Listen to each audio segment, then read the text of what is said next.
Me acordé de algo y me gustaría mostrarlo, que es...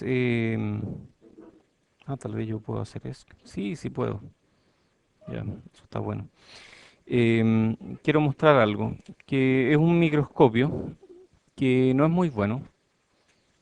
Ah, pero permite ver algunas cosas. Por ejemplo, esa es la cámara de mi PC.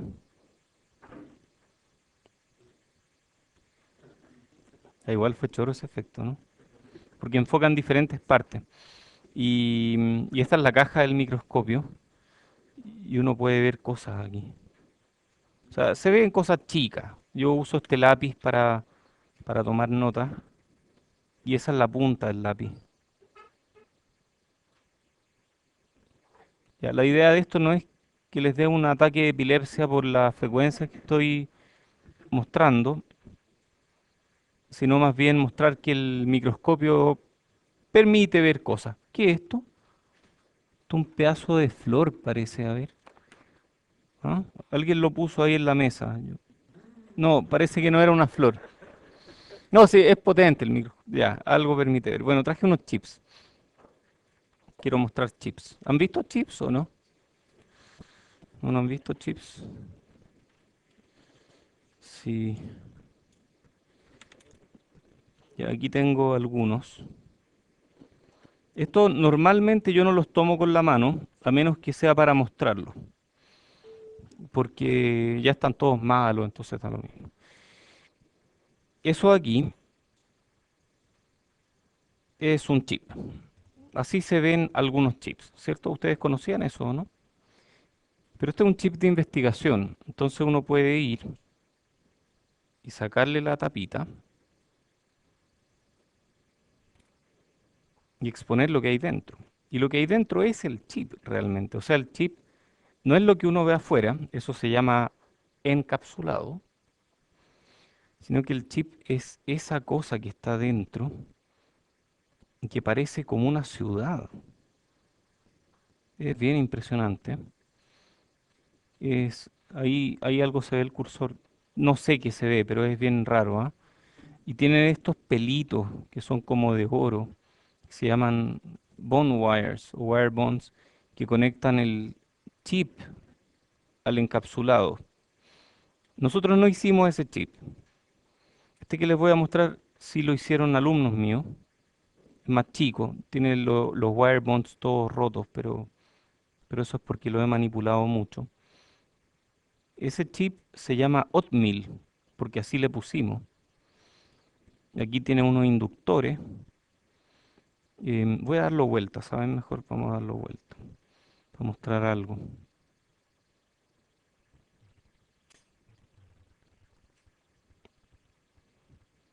Em, a ver, ¿qué puedo mostrar? Vamos a intentar algo. Eso es como lo más cerca que puedo hacerlo.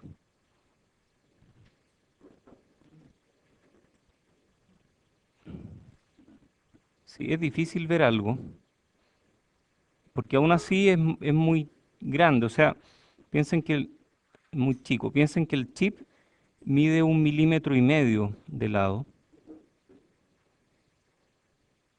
y estamos tratando de ver cosas. No sé, ahí, por ejemplo, en esta zona hay un amplificador operacional. Aquí hay una I de ingeniería que apenas se ve. Eso era cuando me dejaban poner monitos en los chips. Ahora ya me retaron, así que no lo voy a poder hacer más. Estos son inductores. Por aquí hay una memoria que solamente se puede escribir, pero no se puede leer, lo cual es un chiste. Es un chiste práctico. Yo puedo escribir la memoria, pero no puedo leer sus contenidos. Entonces, es un write-only memory. Esa es la I de ingeniería, eso es una figura. Esa otra I de ingeniería, esto es un DAC. Y así hay diferentes partes. Es increíble todo lo que cabe en un chip. Y, y lo interesante es que, como lo dije hace un par de clases atrás, este curso, el que están tomando ahora, es como la entrada al área de diseño de chips. Así que si alguien va a hacer algo en el futuro en esta línea, más le vale que entienda bien este curso.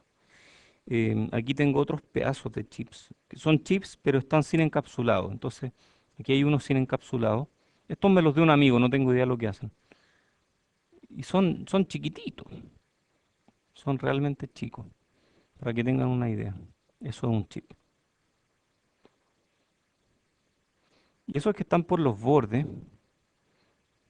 estos de acá, se llaman pads.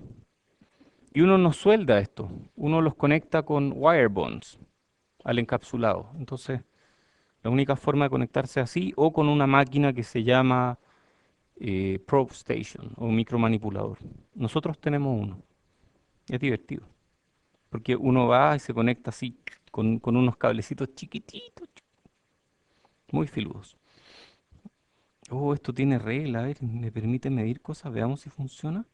De aquí hasta acá, eso según esto es 1,26 milímetros. No, no, eso no es verdad.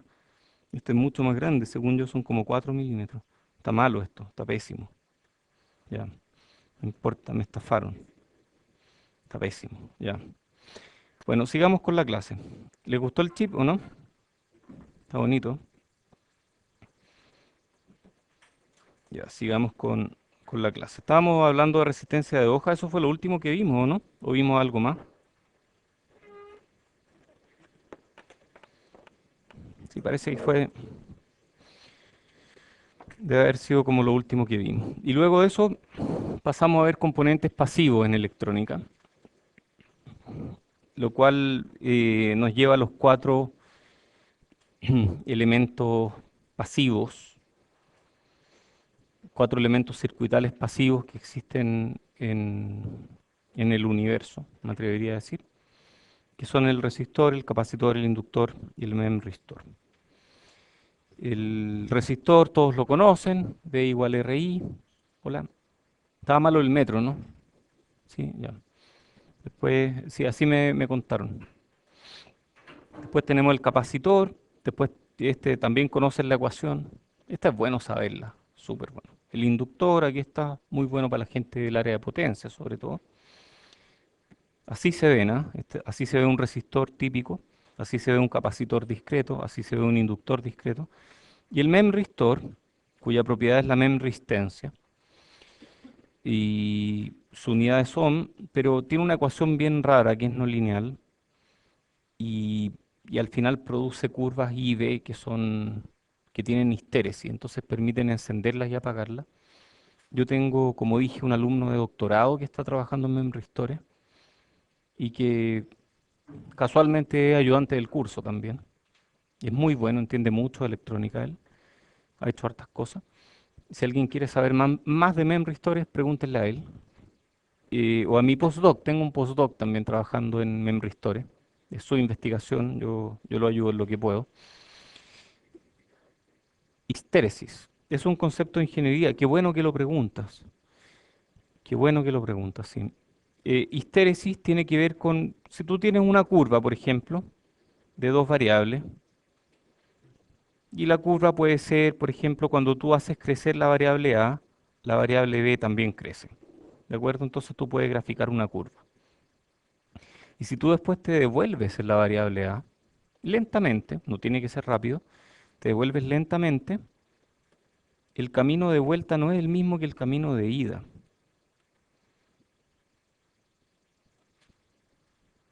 Entonces, tú dibujas una flecha aquí y dices, si voy en esta dirección, me voy por acá. Y si me devuelvo, me voy por allá. Eso es histéresis. Cuando el camino de ida y el camino de vuelta en una curva son distintos. Entonces la histéresis de alguna forma es de algún tipo de memoria. Y todo tiene histéresis en la práctica. Todo tiene histéresis, pero probablemente no lo podemos medir. Em, la histéresis es algo que se ve en otros cursos también. O sea, es un concepto que es transversal a la ingeniería. Eso. Entonces el camino de ida es distinto del camino de vuelta. ¿Alguien puede pensar en algún ejemplo de histéresis? ¿Sí? Exacto. La magnetización de los transformadores tiene histéresis. ¿Qué otro concepto de histéresis alguien ha visto en la vida diaria?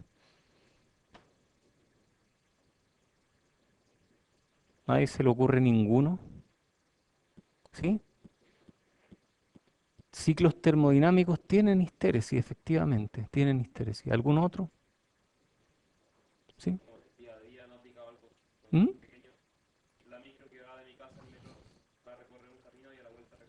También puede ser. Pero sí, yo diría que eso no es un concepto de histéresis aplicado como en términos de ingeniería, pero sí el camino de ida es distinto al camino de vuelta. Cualquier cosa no conservativa tiene histéresis. Eso es súper, súper importante, los campos no conservativos. Qué notable. ¿Ah? No, ya tenéis dos, po. Tranquilo, tranquilo. Vamos, yo doy las décimas y las quito también. Pero gracias por la sugerencia, está bien. Eh, ya, oye, expresiones de baja entropía. Una expresión de baja entropía contiene. ¿Qué es baja entropía? No, pues entropía. Ah, me equivoqué de curso, esto era de termodinámica. Sí, ¿quiénes ya hicieron termodinámica? Casi todo. Entonces, ¿saben lo que es la entropía? Explíquenme, por favor, que yo nunca lo entendí. ¿Qué es la entropía? ¿Ah? El desorden. Ya, oye, que están entrópicos, ya, cállense. ¿Será ese tipo de desorden o es otro? ¿Ah? Es otro tipo de desorden, ¿cierto? ¿Qué tipo de desorden es la entropía?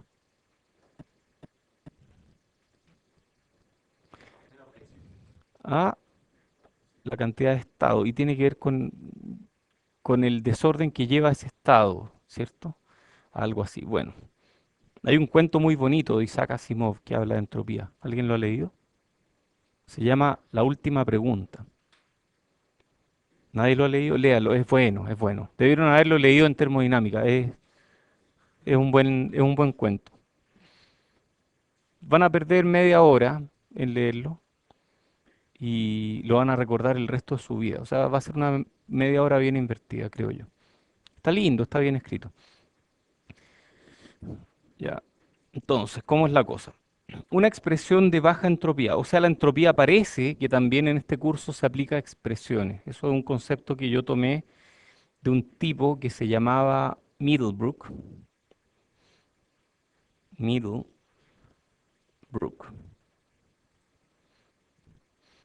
No, Brook, así. Que era un ingeniero. No sé mucho de su historia, la verdad. Yo vi una charla de él, tuve la oportunidad de ver una charla de él, y él hablaba de conceptos bien raros, hablaba de terapia técnica. Para él, terapia técnica era enseñarle a gente todo lo que no le habían enseñado en la universidad. Y decía, pero ¿cómo es posible que estas cosas no se enseñen? Bueno, yo se las voy a enseñar ahora. Y mostraba cosas bien curiosas, como por ejemplo el teorema del elemento extra, del que vamos a hablar hoy día, y otras cosas más. Y dentro de su terapia técnica, él hacía cosas como, por ejemplo, ¿se acuerdan de esa ecuación cuando ustedes resuelven ecuaciones cuadráticas de a cuadrado más b más c igual cero? Perdón, ¿cómo era esta? No, era con x, ¿cierto? Nada que ver, estoy escribiendo cualquier cosa. X cuadrado, ax cuadrado más bx más c igual cero. Y hay que resolver esto para x, entonces ustedes dicen x igual menos, ¿cómo era? Ay, se me olvidó. B, ya, gracias, más menos, raíz de p cuadrado menos 4ac partido por 2a. Ya, perfecto. ¿Se acuerdan de eso, no? Bueno, a Middlebrook no le gustaba, porque decía que estas dos se parecían mucho y a veces producían errores serios, numéricos. Entonces él llegó a otras, que eran mucho mejores. Y las muestra en su sitio web. Bajen las láminas, tiene un montón de láminas en su sitio web. No, se murió hace poco, hace un par de años. Bueno, él hablaba de expresiones de baja entropía. Y para él las expresiones de baja entropía son las expresiones que contienen mucha información en pocos términos. Por ejemplo, las expresiones que tienen combinaciones serie y paralelo, R1 paralelo R2, para mí contiene mucha más información que decir R1, R2 partido por R1 más R2. Son lo mismo, pero yo leo esta e inmediatamente sé que si R2 es muy chico y R1 es muy grande, esto se parece a R2.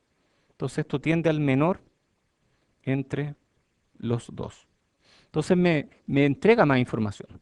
Si yo pongo eso y pongo más R3, también es una expresión de baja entropía, porque me entrega información. Eso mismo, puesto en alta entropía, sería R1, R2 partido por R1 más R2 más R3, R1, R2 más. Son lo mismo, son exactamente lo mismo, pero esta me entrega mucho más información y está mucho más ordenada. ¿Ven la diferencia o no? Es obvio, es notable. Después, razón entre impedancias, constante de tiempo y ganancia. Esto es importante, ¿ah? Ojalá en general, si hay algo que es ganancia, pónganlo como una razón entre R partido por otro R o cosas así. Es un poco más difícil de explicar, pero y si algo lleva una constante de tiempo, traten de poner la parte de C en una parte y la parte que depende de una constante de tiempo en otro término. Eso ayuda a entender las expresiones. Polinomios para la variable S. Por ejemplo, podemos hacer S más omega. ¿Les gusta eso, no? Sí, a mí me carga, me carga. ¡Ah! Cuando veo esto me da rabia porque está bien, está súper bien, pero no me dice tanto como me dice otra más, que sería más o menos equivalente. Por ejemplo, yo puedo multiplicar y dividir por algo, ¿cierto? Por ejemplo, multiplicar y dividir por omega. Puede ser o no. Entonces multiplico por omega y divido por omega. Ah, pero esta es más complicada. Es más complicada, ¿ah? Fea, pero es mejor.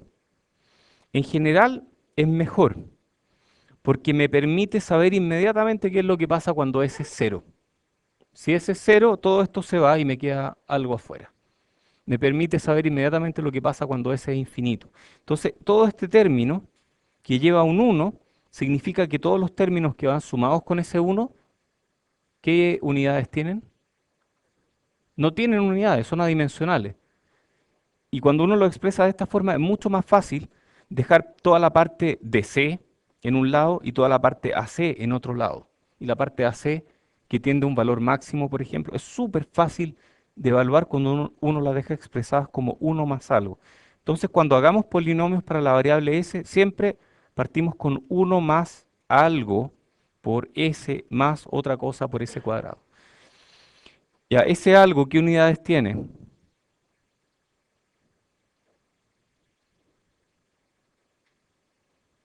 ¿Qué unidades tiene el término que acompaña a la variable s? Tiempo, eso es tiempo. Ah, entonces siempre vamos a hablar de uno más s por tau, que los griegos le llaman tav. ¿Tendrán razón los griegos, no? Qué raro. Nosotros todos le llamamos tau y los griegos le llaman tav.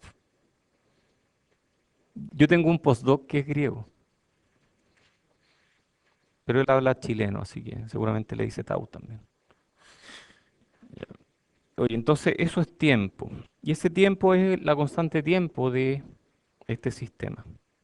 Y las constantes de tiempo ayudan a ver cuán rápido evolucionan en el tiempo. Eso es útil. Entonces, estas expresiones de baja entropía son más útiles, son más fáciles de aproximar a expresiones más simples y son más fáciles de corregir en las pruebas también. Así que porfa, expresiones de baja entropía, acostúmbrense. Ya Thevenin y Norton, perdón, llegué a mi límite de clase hoy día. Eh, Cualquier circuito lineal de dos terminales puede ser modelado como un circuito equivalente compuesto por una fuente de voltaje y una impedancia en serie. Ah, esto yo me la sé. Entonces, si esto es lineal, eso es más o menos esto. ¿Ah? Voltaje. Y esto es R. Thevenin. O equivalente por una fuente de corriente y una impedancia en paralelo. Si todos saben eso, ¿no? ¿Está bien? ¿Alguien tiene dudas? ¿Hay dudas o comentarios? No, no, es que no lo puedes sacar para un circuito no lineal. No, pero lo que sí puede hacer es linealizar el circuito no lineal y para ese punto de operación, en torno al cual lo linealiza, para ese sí puedes plantear un Thevenin. para un rango, sí.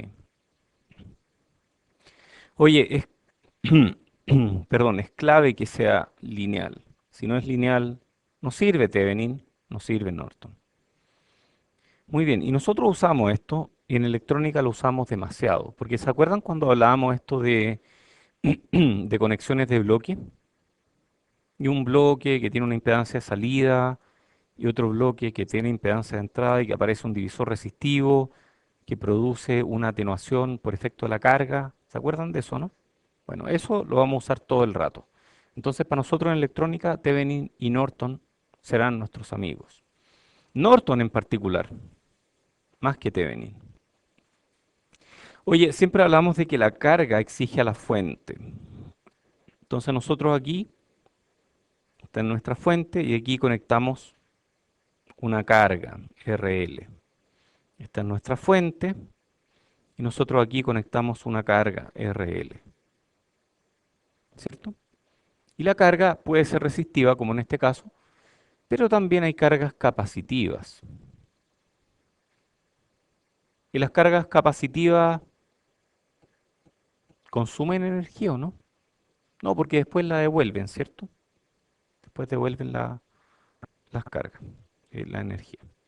Pero al circuito que la maneja igual le cuesta mover cargas capacitivas. Entonces igual consumen energía indirectamente. No disipan energía ahí mismo, pero hacen que otra cosa disipe energía. Por ejemplo, ¿cómo creen ustedes que yo gasto más energía? ¿Si hago esto o si hago esto? ¿Cómo gasto más energía? Con la mochila, ¿cierto? Definitivamente, gasto más energía con la mochila. Pero, pero eso no lo notó el medio ambiente, fue una energía que gasté yo nomás. La mochila no adquirió más ni menos energía, como que tuvo más energía durante un rato cuando iba rápido, pero después frenó, entonces no adquirió más energía. Los capacitores son lo mismo, en sí, el capacitor no consume energía, pero puede que al poner un capacitor, el circuito que lo está manejando sí consuma más energía. Qué loco eso, es bien loco. ¿Y dónde se va? Bueno, se disipa en el mismo circuito porque el capacitor no disipa energía. Bueno, oye, entonces tenemos esta carga. ¿Qué ejemplos de carga conocen ustedes? Un parlante es una carga. Muy bien. Entonces aquí podemos poner, por ejemplo, un parlante. ¿Qué otros ejemplos de carga conocen ustedes? La ampolleta, sí, perfectamente. Podríamos poner aquí una ampolleta. Oye, el caso del parlante me encanta a mí porque, porque es bien interesante. ¿Qué otro ejemplo de carga hay? Una estufa, ¿sí? Parecido a esta, una resistencia. Perfecto. Entonces esas son cargas. Oye, ¿y qué carga es fácil para un buen Thevenin? ¿Una carga que tiene una resistencia grande o una carga que tiene una resistencia pequeña? Una resistencia grande es fácil para un Thevenin porque le exige poca corriente, le exige poca potencia. ¿Qué carga es fácil para un Norton? ¿Una resistencia grande o una resistencia chica? Una muy chica, porque esa le exige toda la corriente se va por acá, pero le exige poco voltaje. Y al exigirle poco voltaje, la fuente se fuerza poco. Estos conceptos es súper bueno tenerlos muy a flor de piel. Así, llegar y disparar. ¿De acuerdo? Una carga fácil para un Thevenin, una carga fácil para un Norton. ¿Preguntas de esto? Si alguien tiene dudas, por favor. ¿Sí?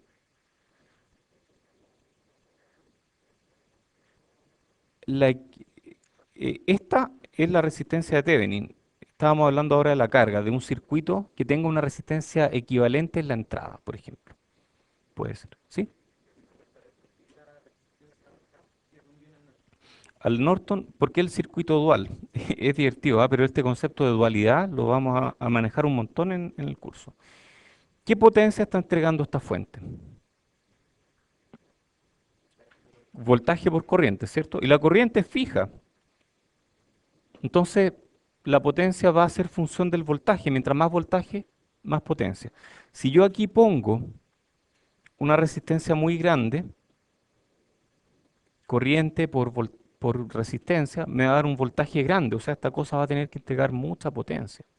En cambio, si la resistencia es pequeña, va a tener que entregar muy poca potencia. En el límite, digamos que esto es un Norton perfecto, que tiene una impedancia de salida muy grande, infinita, un Norton perfecto así. El estado más básico de un Norton es cortocircuitado. Ahí no está consumiendo nada. Mientras que el estado más básico de un Thevenin es circuito abierto. Ahí no está consumiendo nada. El de Norton sí consume, pero un Norton ideal no consume. Y si, momento, y si lo cortocircuita así, no consume. El Norton ideal con la resistencia de Norton no consume nada. ¿Sí? Entiendo que una carga arriba o abajo metida más o menos a la fuente, pero ambos equivalentes vienen de otro. Oh, entonces, ¿cómo explicamos eso? Vienen de otro circuito. Entonces depende si yo lo miro como un Thevenin o lo miro como un Norton. Depende un poco. A ver, cuando digamos que yo tengo un circuito, tu pregunta es muy buena, es demasiado buena y me va a adelantar un poco esta discusión. Si tengo un circuito que es lineal, ¿cómo sé yo si es un Thevenin o es un Norton?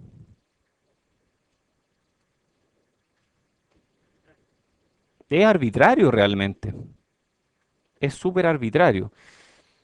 Pero algo se parece más a un Thevenin ideal, porque el Thevenin ideal tiene resistencia cero y mantiene un voltaje constante. Entonces algo se parece más a un Thevenin cuando tiene un voltaje más o menos constante, que no depende de la corriente. Perfecto. Y algo que tiene un voltaje más o menos constante, que no depende de la corriente, nosotros le habíamos llamado nodo de algo impedancia, de alta o de baja impedancia. Algo que mantiene un voltaje más o menos constante, un voltaje porfiado que no cambia nunca. Baja impedancia. Entonces parece que los Thevenin se parecen más a circuitos de baja impedancia, mientras que los Norton se parecen más a circuitos de alta impedancia. Son lo mismo, matemáticamente son iguales, pero yo voy a preferir hablar de Norton cuando tienen alta impedancia y voy a preferir hablar de Thevenin cuando tienen baja impedancia. Entonces Norton se parece más a una fuente de corriente, Thevenin se parece más a una fuente de voltaje. Igual, es arbitrario cuál de los dos defino, pero en general vamos a hablar de Norton en este curso, porque las fuentes que vamos a usar son de alta impedancia. Oye, vamos a ver algo muy importante, pero antes de eso, antes de que se me olvide, quiero hablar del parlante, porque el parlante a mí me encanta, porque permite que yo pueda escuchar música, y la música es algo que realmente me fascina, porque permite que yo sienta cosas. Eso es increíble, cómo diferencias de presión en el aire producen sensaciones. Eso es una cuestión increíble. Sensaciones y que yo puedo apreciar y yo puedo decir eso es bueno y eso no es bueno. ¿Y el parlante cómo funciona? ¿Alguien ha abierto alguna vez un parlante? ¿Cómo funcionan los parlantes? Es un electroimán. Oye, pero yo he jugado con electro... ¿Qué es un electroimán? Es un imán eléctrico, ¿o no? Es un solenoide, ¿cierto? Un electroimán es un solenoide. Yo tengo un electroimán así. Tengo aquí al medio un núcleo y tengo aquí una especie de inductor y le aplico un voltaje y al aplicar el voltaje esta cosa produce un campo magnético. ¿Sí? Perfecto. Y a veces yo puedo tener el solenoide libre respecto del núcleo y el núcleo se puede mover para arriba o para abajo. Y ahí esto se convierte en un vástago móvil que puede servir, por ejemplo, para activar mecanismos. Entonces, si yo quiero, le pongo un resortito a esto. Entonces, ¿ah? Más que un relé, estos vástagos se usan un montón como actuadores. Entonces, cuando uno aplica un voltaje, ¡pum!, algo se mueve. ese mismo, tal cual, ese es un mejor ejemplo. Y hay varios ejemplos de eso. ¿Sí? La gente que está viendo esto por YouTube no escuchó tu ejemplo, se lo perdió. Qué lata no venir a clase. Ya, pero ese ejemplo fue bueno. Capaz que hasta lo preguntes en la prueba. Sí, un incentivo para venir a clase. Ya, oye, sí, bueno. Oye, ¿y qué pasa si ese mismo vástago yo le pongo una membrana y lo muevo rápidamente? Esa membrana va a mover una masa de aire para arriba y para abajo y va a provocar sonido. El sonido es eso, son presiones en el aire. Ajá.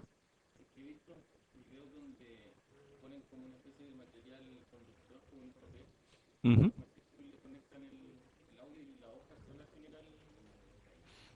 Eso debe ser muy entretenido de hacer. No, pero esta es la forma típica de un parlante. Un parlante es electromecánico, la parte eléctrica es por un inductor y un solenoide al final que mueve algo, un vástago y una membrana. Esa membrana es eso, una membrana. Y luego viene una caja de resonancia y así se ve un parlante. Oye, pero interesante lo que me cuentas. Bueno, oye, ¿y por qué quería hablar yo de parlantes? ¿Sí? El uso, el uso que le da. Sí. Em, ¿Qué ejemplo de eso puedo hacer? ¿Cuál es la diferencia entre una mascota y comida? El uso que le das, po. Yo puedo tener un pollo de mascota o puedo tener un pollo de comida, ¿cierto? Es como el uso. Ya, oye. Ah, era mi amigo, era mi amigo. Ah, porque induce sobre esto, más que sobre el solenoide, sobre el amplificador que está conectado al parlante, induce algún tipo de señal. Y eso es porque el celular está transmitiendo todo el rato. También está recibiendo, pero es lo que transmite. Cuando tú lo acercas, eso es lo que se concentra más, la parte que transmite. La parte que recibe está en todas partes todo el tiempo. De hecho, podríamos sacar energía de ahí, ¿ah? Sí, hay gente que saca energía de cualquier cosa. Estos se llaman circuitos de energy harvesting o cosecha de energía, que son realmente una antena que se conecta a nada, al aire, y de ahí saca energía inducida electromagnéticamente y luego a través de electrónica es capaz de convertir eso en voltaje útil, por ejemplo.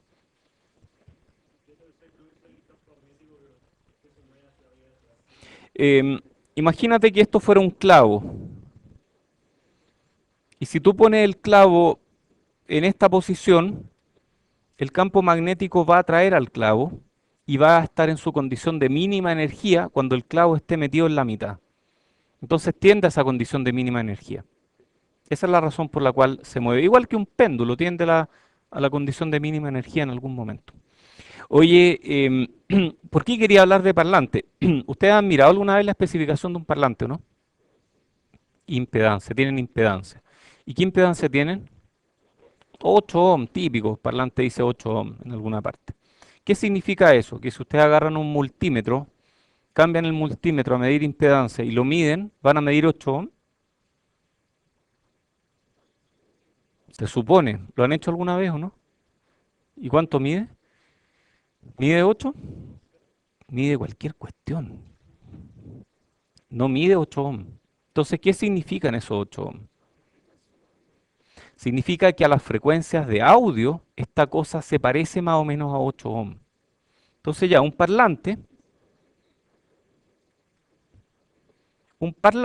se parece a una resistencia de 8 ohm, lo cual significa que si yo conecto un circuito a un parlante y lo conecto a una resistencia de 8 ohm, el circuito no se va a dar cuenta que tiene un parlante o una resistencia de 8 ohm de carga.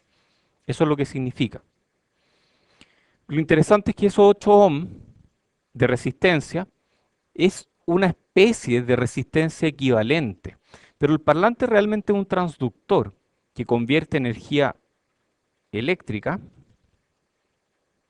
en energía mecánica, ondas de presión en el aire. Entonces yo le meto energía eléctrica aquí Y esa energía no se disipa como se disiparía en una resistencia, sino que se convierte en otro tipo de energía. Entonces esos 8 ohms realmente es un equivalente, pero no significa que haya 8 ohms físico ahí. Significa que cuando yo le meto una señal de una frecuencia audible, me va a exigir como me exigiría una resistencia de 8 ohms, pero en vez de calentarse como una resistencia de 8 ohms, va a convertir esa energía en sonido. Esa es la diferencia. Entonces esos 8 ohms no disipan. Esos 8 ohms convierten energía en sonido. Igual que la antena, ¿sí? Es micrófono, es justo al revés. Ah, ya. Estaba hablando bien y yo te entendí mal. Sí, bueno, probablemente va a tener algún tipo de capacitancia parásita, algún tipo de inductancia. Ahí yo veo la inductancia, en DC esto es una inductancia. Em, Eso en general no se modelan, pero si alguien quiere hacer un circuito muy sensible a desfase y qué sé yo, ahí sí es importante. Sí. Yo no lo he visto, yo en general he visto gráficos del estilo impedancia versus frecuencia. Uy, las dos son omega y son cosas así, no sé. Sí. ¿Más preguntas por allá? ¿Sí?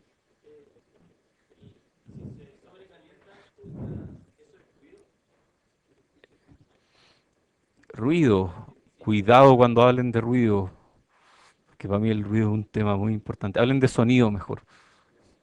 Claro, no. Estoy bromeando, estoy bromeando.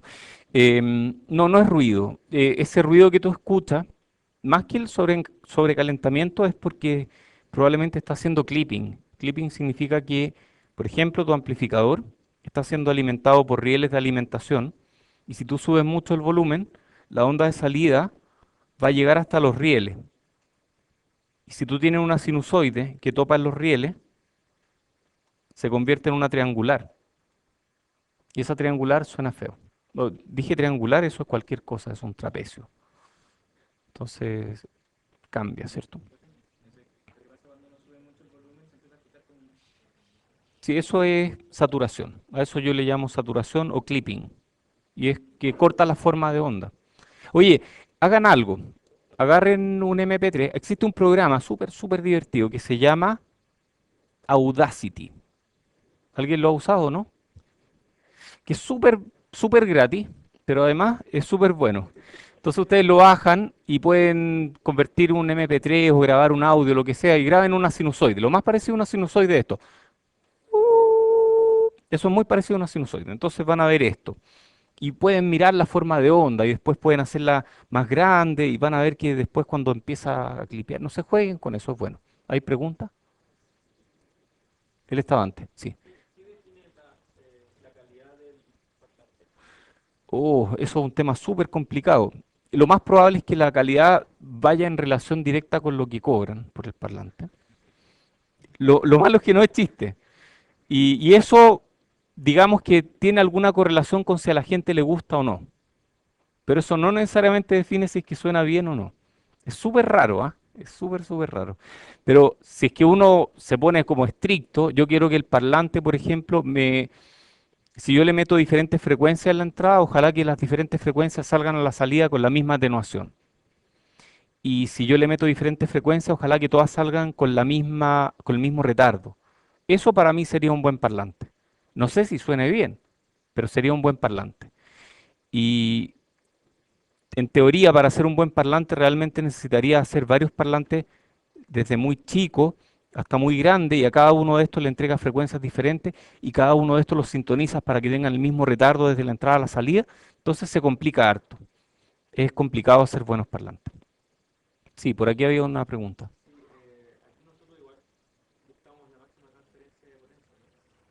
Generalmente, sí, sí podría ser.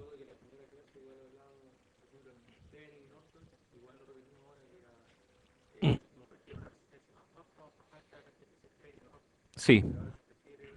No, esto yo creo que es histórico. El que haya 8 ohms yo creo que es una cuestión histórica y probablemente ayuda a la mayoría de los circuitos. Pero no significa que, o sea, significa que si tú tienes una carga de 8 ohms, tú necesitas en la entrada, ¿qué resistencia para transferir la máxima potencia? Cero.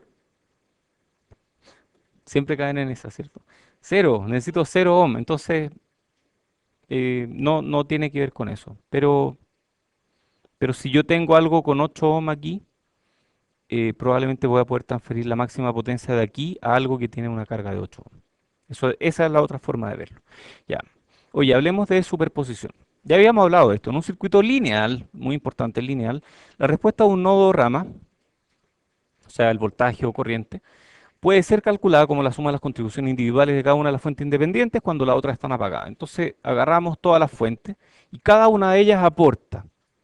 Y sumamos al final todas las contribuciones. Si es lineal, esto funciona. Si no es lineal, no tiene sentido aplicar superposición. Em, ejemplo, dice aquí divisor de voltaje múltiple. O sea, si yo tengo algo así, V1, V2, V3, V4, V5, eso es un divisor de tensión em, más general, ¿cierto? Con N ramas. Y yo puedo calcular este voltaje como la suma ponderada de lo otro según su respectiva resistencia. Si quieren hagan el ejercicio, pero es súper fácil, van a llegar rápidamente a cuánto vale Vout. La forma más fácil de hacerlo es con superposición. Ok, función de transferencia de un circuito. Digamos que tenemos un circuito o sistema lineal e invariante en el tiempo. LTI, ¿cierto? Linear Time Invariant. IDS es la transformada de Laplace de la respuesta, o sea, IDS es la transformada de Laplace de lo que sale,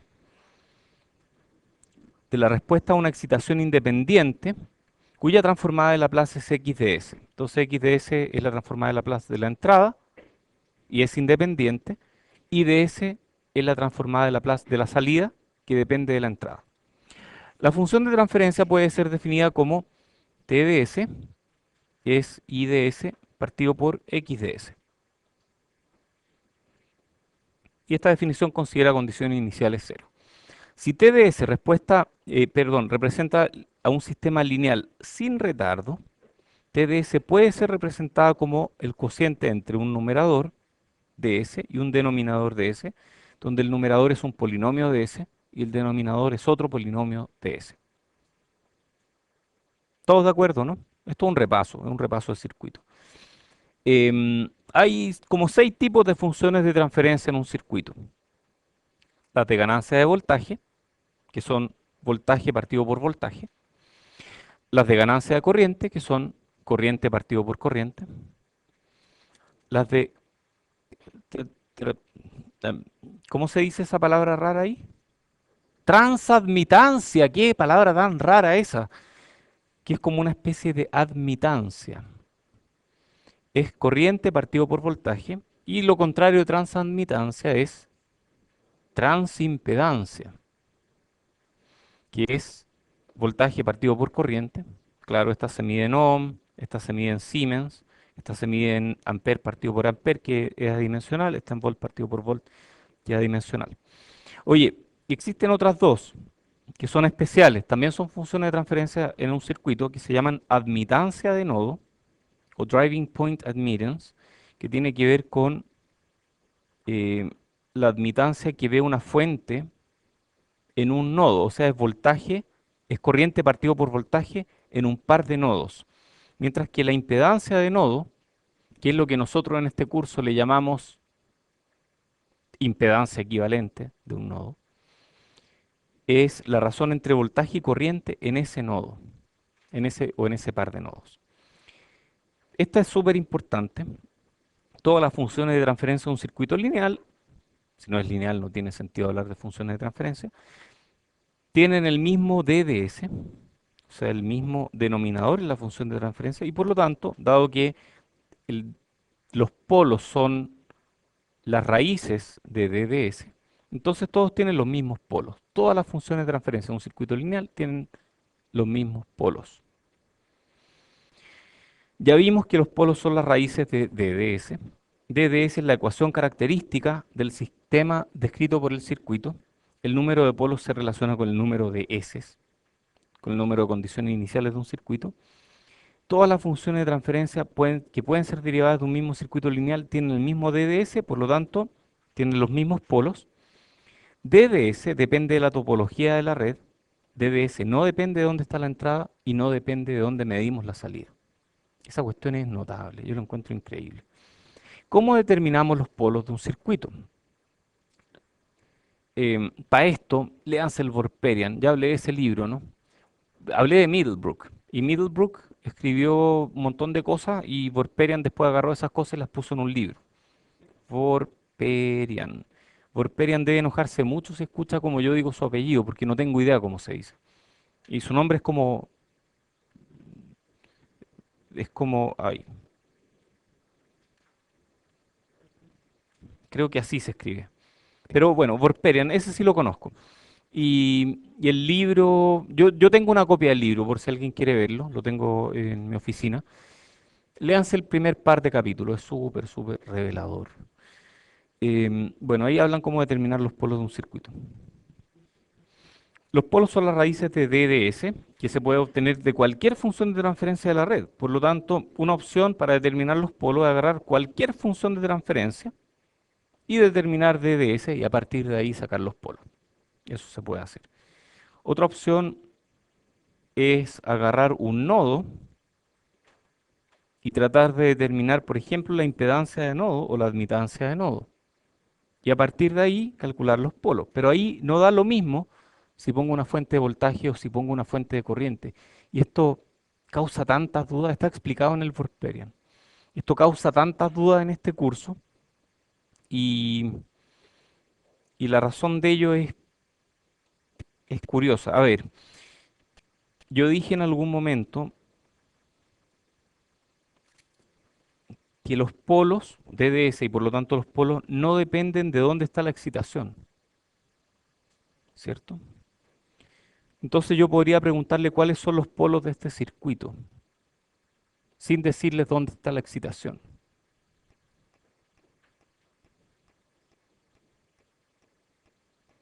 Entonces, como está planteado el problema aquí, determinar los polos de este circuito para la función de transferencia, em, como está planteado, uno tiende a poner la fuente de voltaje o de corriente aquí, ¿cierto?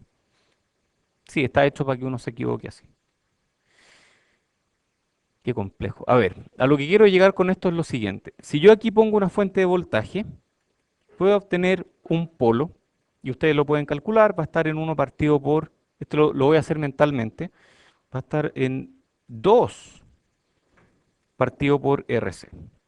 Mientras que si lo hacen aquí y ponen una fuente de corriente, van a llegar a que esta cosa es 1 partido por RC. Lo calculé mentalmente, yo no me acuerdo de los resultados, y lo calculé mentalmente porque conozco técnicas para calcular polos rápidamente. Em, bueno, ya le he contado esa técnica. Entonces, ¿cómo era esa técnica? Bueno, si uno cortocircuita la entrada y ve la resistencia que ve el capacitor, esa resistencia va a ser R medios. Entonces el polo está en 1 partido por la constante de tiempo, donde la constante de tiempo es C por R medios. Ahí está el polo. Bueno, un menos porque esto es un polo negativo. En cambio, en este caso es menos 1 partido por RC porque si yo abro este circuito, apago la fuente, la capacitancia ve un puro R. Entonces, yo lo veo como el mismo circuito, pero si yo le pongo una fuente de voltaje o yo le pongo una fuente de corriente, el circuito se comporta de forma diferente y produce resultados diferentes. ¿Cómo es posible esa cuestión? ¿Alguien me lo puede explicar? Porque yo lo miro y no lo entiendo. Son diferentes estímulos, pero debieran producir el mismo efecto, po, si son los mismos polos. ¿Ah? ¿Son el mismo circuito o no? ¿Ah? ¿Y cómo eso? A ver. Cambió la topología, ¿cierto? Aquí apagué esta. ¿Por qué cambié la topología? ¿Y cómo puedo asegurarme que si yo le meto un estímulo a un circuito no cambie su topología?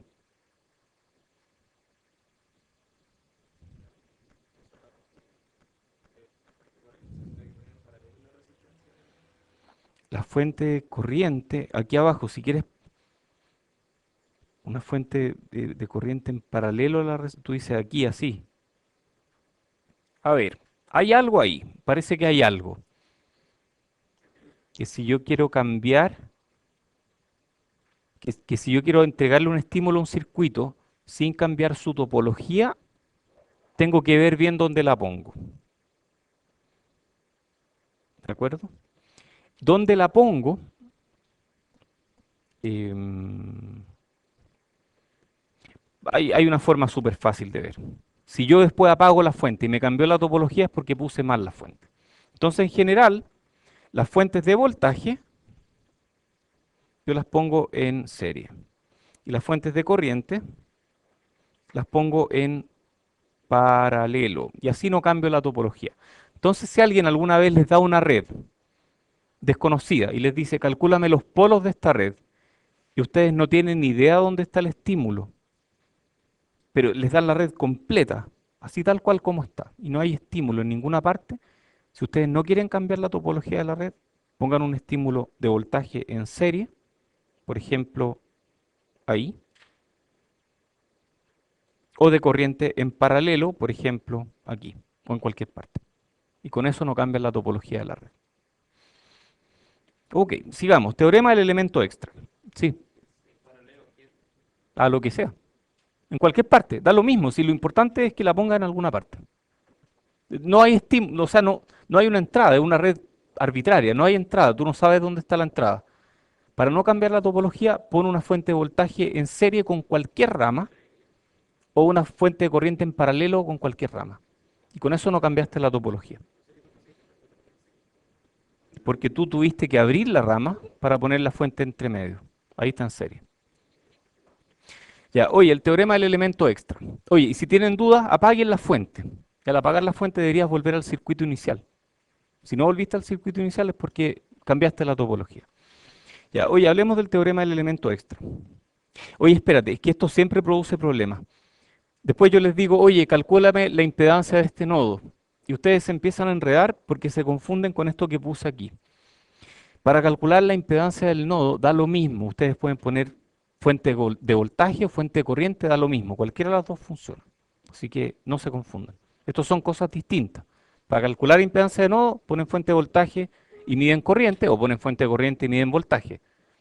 Para calcular alguna función de transferencia en un circuito donde no saben cuál es la excitación, tienen que poner la fuente de voltaje en serie o la fuente de corriente en paralelo. Ya, sigamos. Teorema del elemento extra. Este es un teorema circuital que tiene un nombre muy divertido, pero es un teorema circuital, que dice lo siguiente. Es bien complicado, ¿ah? La forma en que está explicado aquí, en el Vorperian lo explican súper bien. De hecho, el Vorperian es un libro completo dedicado al teorema del elemento extra y al teorema del enésimo elemento extra, que es como una extensión de este, pero más complicado. Em, Hay gente que le ha cambiado la vida a ese libro. A mí no, pero tal vez si lo leo más me la va a cambiar. Léanlo. Oye, el nombre es súper sugerente, se llama algo así como técnicas analíticas rápidas para diseñadores de circuitos o algo así. Está en inglés. Ya, teorema del elemento extra dice que si yo quiero medir la impedancia de un circuito en dos puertos y el circuito tiene un montón de elementos, entre ellos un elemento que le vamos a llamar elemento extra, yo puedo calcular esa impedancia como esta expresión que contiene cinco cosas que hay que calcular. Pero generalmente calcular esas cinco cosas es más rápido que calcular la impedancia directamente. Y calcular esas cinco cosas me produce expresiones de baja entropía. Entonces, ¿cómo lo calculo? Tengo que calcularlo como el producto entre Zin infinito, que es la impedancia de entrada cuando Z es removida. Saco Z, dejo un circuito abierto ahí. Multiplicado por 1 más ZE0. ZE0 es la impedancia vista por el elemento extra cuando la entrada es cortocircuitada. Entonces yo agarro aquí, cortocircuito aquí, saco el elemento extra, mido la impedancia de este circuito y ese ZE0 partido por Z. Z es el elemento extra. Partido por 1 más ZE infinito, que es la impedancia vista por el elemento extra cuando la entrada está en circuito abierto, partido por el elemento extra. Ya, entonces eran tres cosas las que había que calcular. Uno, dos, perdón, dos, tres. y estas otras dos ya se conocen en el elemento extra. Entonces yo reemplazo un cálculo difícil por tres cálculos más fáciles. Este es un ejemplo del teorema del elemento extra. Y está hecho para que, no sé, pues, yo remueva alguna de estas y calcule algo. Entonces yo puedo hacer el cálculo, por ejemplo, diciendo que el elemento extra es R5. Entonces quiero calcular Zin. Y este cálculo en general es engorroso. Ustedes lo han hecho, ¿sí? El teorema del elemento extra, sí, está demostrado. Uf, es complicado, pero si tú entiendes la demostración te va a abrir mucho los ojos. Así que asegúrate de mirarlo con anteojos de sol. Es que es muy impresionante, en serio, es muy, muy impresionante. Yo no lo he visto, pero está demostrado y hay un paper donde lo demuestra. Es un teorema matemático, suena divertido, pero es un tema matemático, de verdad, como el teorema de la superposición o el teorema de la máxima transferencia de potencia. Ya, entonces, digamos que el elemento extra es R5, yo tengo que aplicar esta ecuación. Entonces, Zin infinito, ¿qué era Zin infinito? Es cuando remuevo el elemento extra. Entonces, Zin infinito va a ser, si yo remuevo el elemento extra, R1 más R3 paralelo, R2 más R4.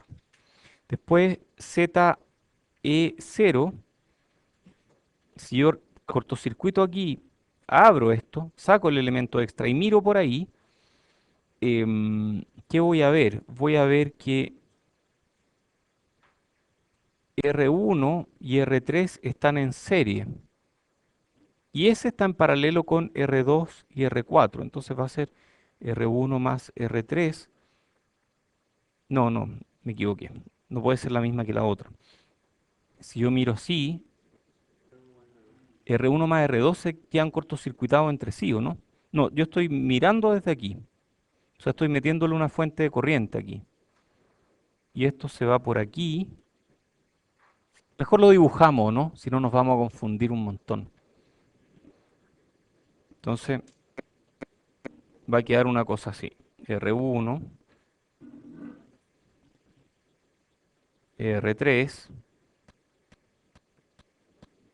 R2, perdón,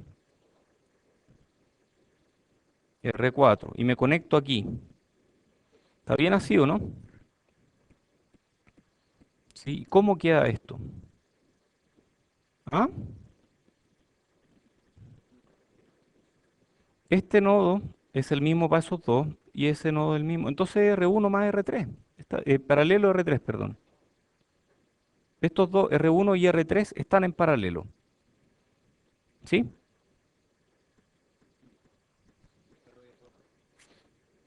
Y R2 y R4 están en paralelo. Ya. ¿Y esos dos cómo están entre sí? ¿Ah? ¿Están en paralelo o estamos sumándolo? Estamos sumándolo. Estamos sumándolo. De hecho, este R1 y R3, este es el mismo nodo que este de acá. ¿Sí? Saqué R5, sí. Sí. Ya. Y estos dos quedan en paralelo. Y, o sea, a ver, R1 y R3 están en paralelo y están entre este nodo y el nodo de afuera. El de afuera es un nodo y el de adentro es otro nodo. Y este está entre este nodo y el nodo de afuera. Y ambos están en serie, por lo tanto ese es un más aquí. Y después para hacer ZE infinito, hago lo mismo, pero dejo estos dos abiertos. Y en ese caso tengo R3 aquí. Y si miro este y este, voy a tener R1 en serie con R2 y todo esto en paralelo con R4 en serie con R3. Y luego, para calcular todo, simplemente hago R1 más R3 paralelo R2 más R4 por 1 más R1 paralelo R2, R3, perdón, más R2 paralelo R4, partido por R5, partido por 1 más R1 paralelo R2, perdón, R1 más R2, paralelo R3 más R4, partido por R5. Y esto es mucho más fácil que calcular uno por uno. Bueno, em, es más fácil porque no hay que hacer conversiones delta estrella y todas esas cosas que usan ecuaciones que a uno se le olvidan también. Entonces, esta es una idea. Yo en general no les voy a pedir que resuelvan algo por teorema del elemento extra, a menos que sea en una tarea, como por ejemplo la tarea uno. Ya la miraron, ¿no? Sí, tal vez la única vez en el semestre que les voy a pedir algo de ese estilo. Es bueno saber que existe. Sí.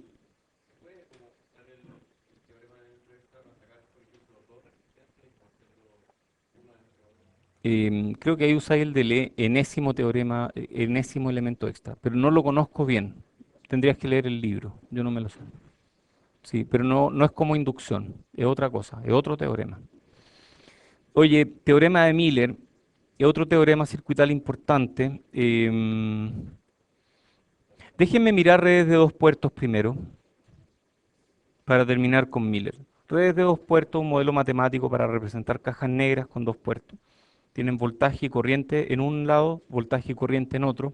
Ambos son entradas o salidas, da lo mismo, es una red lineal. Existen cuatro representaciones posibles para estas redes de dos puertos, que son estas que están acá. ¿Ah? Es cuadripolo, sí. Sí, les llaman cuadripolos, les llaman redes de dos puertos. Esa es la red de dos puertos.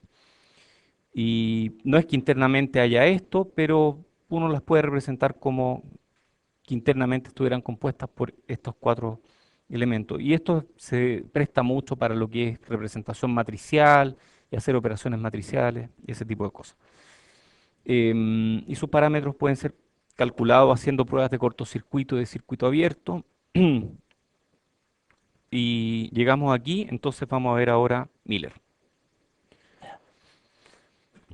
Veamos Miller. Esta es una cuestión bien interesante que yo cuando la conocí me pareció demasiado chora y quiero compartirlo con ustedes. Teorema de Miller dice lo siguiente. Supongamos que tengo una red eléctrica con dos nodos más la Tierra. Tierra es referencia. Tenemos el nodo 1 y el nodo 2. Y tenemos algo que se encarga de que el voltaje en el nodo 2 sea K veces el voltaje en el nodo 1. Ese algo puede ser un amplificador o puede ser cualquier otra cosa. Cualquier cosa que hace que la relación entre V1 y V2 sea K. Algo que haga que esos dos nodos tengan voltajes relacionados por alguna constante. Insisto, puede ser un amplificador como puede ser cualquier otra cosa. Entonces el teorema dice que si yo mido la impedancia vista desde este nodo, desde este puerto, en 1, aparece como una impedancia equivalente Z1. Y si yo mido la impedancia desde el puerto 2, aparece como una impedancia equivalente Z2, donde Z1 y Z2 pueden ser calculados. Y lo vamos a hacer. Calculemos Z1. ¿Cómo calculo Z1? ¿Cómo calculo la impedancia vista desde acá?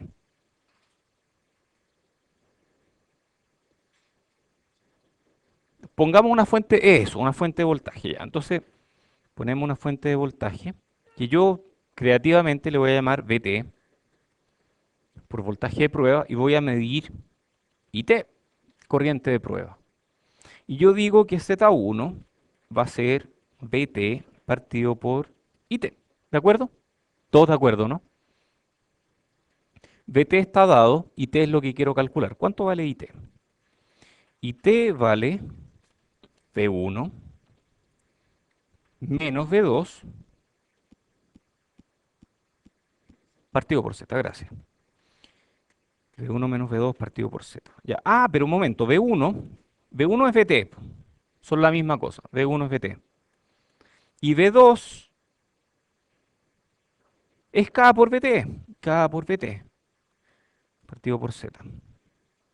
y t. Ah, yo quiero eso. Como que se puede despejar, parece, ¿o no? A ver, eso es bt por uno menos k partido por z.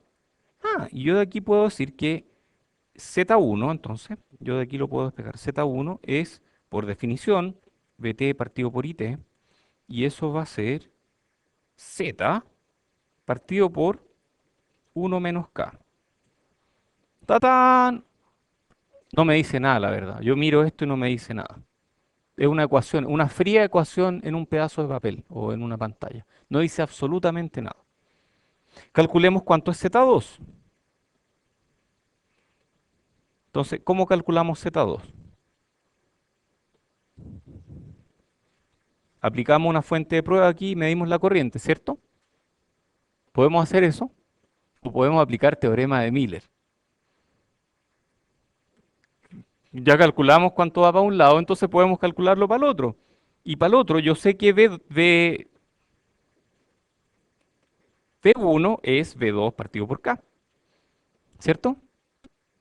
Entonces, aplicando teorema de Miller, esto es Z partido por uno menos uno partido por K. Ah, jaja, listo. Salió más fácil de lo que pensaba. Si es lo mismo, pues si es igual para un lado o para el otro. K puede ser mayor que cero, menor que cero, positivo o negativo, da lo mismo. O mayor que uno, menor que uno, lo que quieran. Puede ser. Sí, hay preguntas.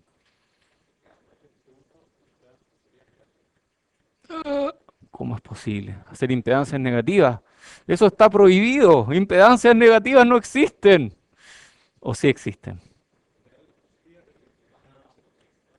Oye, es que eso es notable porque uno puede jugar con impedancias negativas. Y de hecho, una de las aplicaciones del efecto Miller es hacer impedancias negativas.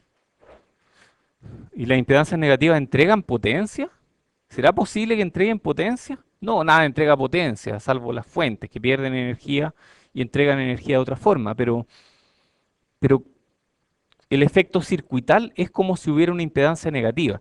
Entonces, si yo tengo, por ejemplo, oye, esto sí que es raro. Si yo tengo, por ejemplo, un RC y mido el voltaje aquí y tengo una condición inicial en el capacitor, yo sé que en el tiempo voy a tener un voltaje que parte del voltaje inicial y decae con constante de tiempo RC. ¿Cierto? Ya, si esta fuera negativa, matemáticamente el resultado es S, donde esto es una exponencial. Esto en vez de ser E a la menos T partido por RC, va a ser E a la más T partido por RC y da una exponencial para arriba. Háganlo, Spice no se equivoca. Si ustedes ponen una capacitancia negativa les va a dar eso. Es divertido, yo lo he hecho. Pasan cosas raras, es como que el tiempo fuera hacia atrás, no sé, es muy extraño, muy, muy extraño. Pero tiene aplicaciones, aunque no lo crean, tiene aplicaciones. Por ejemplo, hay circuitos donde las capacitancias me producen efectos no deseados, como aumentarme el ruido, lo cual es muy extraño, pero hay que entender más electrónica para entender por qué una capacitancia puede aumentarme el ruido. O, em, por ejemplo, hacen que el circuito sea más lento. Y yo podría ponerle una capacitancia en paralelo con un valor negativo y cancelar capacitancia. Entonces, eso se puede hacer. Y hay circuitos que hacen eso. Entonces, eso es bien interesante. Y teorema de Miller, ¿qué pasa cuando tengo ganancia negativa y capacitancia? Este es el típico efecto Miller. Esto es lo que pasa cuando yo tengo un amplificador con ganancia negativa AB. Entonces le vamos a poner explícitamente un valor, un signo menos aquí. DO y DI, y yo quiero calcular Zin. Y Zin, en este caso, aplicando Miller, va a ser la impedancia del capacitor. ¿Cuánto es la impedancia del capacitor?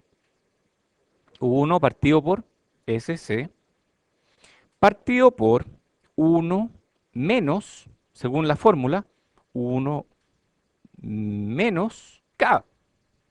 Pero K en este caso es menos AB. Entonces, y eso me da uno partido por S por C1 más AB.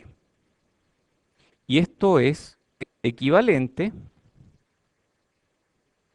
a C equivalente de Cm por 1 más AB. O sea, hice un capacitor mucho más grande. La impedancia vista desde acá hacia la derecha es la de un capacitor. O sea, si yo me conecto aquí con los ojos cerrados y miro lo que hay, no puedo mirar, pero siento lo que hay, voy a sentir como un capacitor que es 1 más A veces más grande que el capacitor que está conectado entre medio de la entrada y la salida, lo cual es muy extraño. Es como una capacitancia infinita si es que A es muy grande. O sea, yo puedo hacer capacitancias muy grandes con el efecto Miller, lo cual puede ser útil de alguna forma, pero no lo entiendo bien. Siempre me ha costado entender bien el efecto Miller y tengo 3 minutos para explicarlo. Em, a ver, ¿qué significa que haya una capacitancia en un circuito? ¿Qué significa? Si yo tengo una capacitancia a tierra, significa que yo aplicándole una corriente, puedo cambiar su voltaje. Si aquí le aplico una corriente constante, el voltaje va a crecer según la corriente. ¿De dónde salió esta fórmula? Ah, esta es la tasa de cambio, sí, esta es súper útil saberla. Esta es la tasa de cambio del voltaje y si la multiplico por el tiempo me da el voltaje. Entonces el voltaje va a tener esta curva, ¿cierto? Así hacia arriba. Esto es tiempo, esto es voltaje. ¿Parte en cero? No, parte en el voltaje inicial, pero da lo mismo. Digamos que estaba descargado inicialmente. Entonces, el voltaje va a crecer así. Si la capacitancia es más grande, voy a dibujar una capacitancia mucho más grande. Entonces, esta es más grande. ¿Qué le pasa a esta pendiente? Baja. O equivalentemente, para mantener la misma pendiente, necesito hacer crecer la corriente, ¿cierto? Necesito hacer crecer la corriente, ya. Vamos a ir a este circuito, que es un circuito un poco distinto, nada que ver, de hecho. Digamos que yo tengo una capacitancia, y la capacitancia tiene que ver con cuánto me cuesta a mí en términos de corriente mover un voltaje. Qué raro eso, una forma muy rara de pensar en la capacitancia. Una capacitancia es grande si yo tengo que meterle mucha corriente para mover un voltaje en una cantidad dada. Mm, ok. Entonces, digamos que yo le voy a meter una cantidad de corriente dada aquí, y esa corriente va a hacer que este voltaje suba, por ejemplo, pero este otro va a estar bajando más, porque este gallo le está diciendo, cuando este sube un poquito, ese baja mucho. Entonces, estoy haciendo una payasada, en que es mover este nodo para arriba, que normalmente requeriría que yo le metiera poca corriente, pero como alguien está moviendo el otro nodo para abajo en mucha mayor cantidad, necesita mucha más corriente para alterar su voltaje en la proporción adecuada. Y esa corriente viene de mi entrada. Entonces, desde la entrada yo lo veo como si fuera un capacitor, uno más A veces más grande de lo que es realmente el capacitor. Qué loca esa cuestión, es muy loco. Sí, es un poco raro, la explicación es un poco rara. Yo he tratado de explicarlo de otras formas antes y en general cuesta, y hay que pensarlo, no es una cuestión que uno la pueda entender de un momento a otro, pero tratemos, tratemos con esto. Tengo 1 minuto para hacerlo, lo sé. Vamos a hacer un balancín, pero vamos a hacer un balancín sesgado, en el que si yo muevo este un poquito para arriba, este otro se mueve un montón para abajo. ¿Sí? ¿Lo están viendo, no? Ya. Digamos que yo cuelgo un resorte de este balancín. Cuelgo un resorte aquí y ese resorte va a tener que ver con la fuerza necesaria para mover el balancín hasta esa posición. Pero ¿qué pasa si yo en vez de colgar el resorte aquí, lo cuelgo aquí? Entonces cada vez que muevo un poquito para arriba, este se va a mover mucho para abajo y el resorte se va a estirar un montón. Ese efecto es muy parecido a lo que está ocurriendo aquí. Yo estoy moviendo este voltaje un poco hacia arriba, pero este se está moviendo tanto más para abajo que el efecto es que este capacitor requiere una inyección externa de corriente mucho mayor, tengo almuerzo, una inyección externa de corriente mucho mayor para hacer que su voltaje cambie en la proporción que yo quiero que cambie. Se los voy a dejar planteado, no espero que todos lo hayan entendido súper bien, pero denle una vuelta, porque no hay magia detrás de esto y es posible entenderlo. Si tienen dudas, háganse una simulación. Hay preguntas. Silencio, hay preguntas. ¿Mm? Si hay harta gente, sí la voy a subir. ¿O no hay suficiente gente? Sí, sí. Ah, ya estamos, ya.